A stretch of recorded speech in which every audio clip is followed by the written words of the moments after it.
So day 4 of Bigg Boss Telugu season 8లో remaining nominations continue చేశారు. And నామినేషన్స్లో నాకు ఎవరైనా కరెక్ట్ పాయింట్ స్టాండ్ తీసుకొని నామినేట్ చేశారు అని ఇప్పటివరకు అనిపించింది ఎవరైనా ఉంది అంటే అది ప్రేరణ.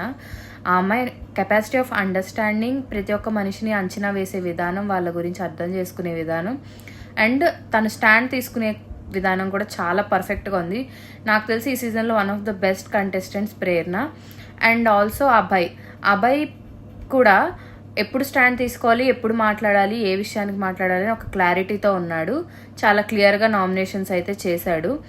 అండ్ శ్వేత ఫైనల్గా తనంతటి తాను ముందుకు వచ్చి ఒక పాయింట్ మాట్లాడింది.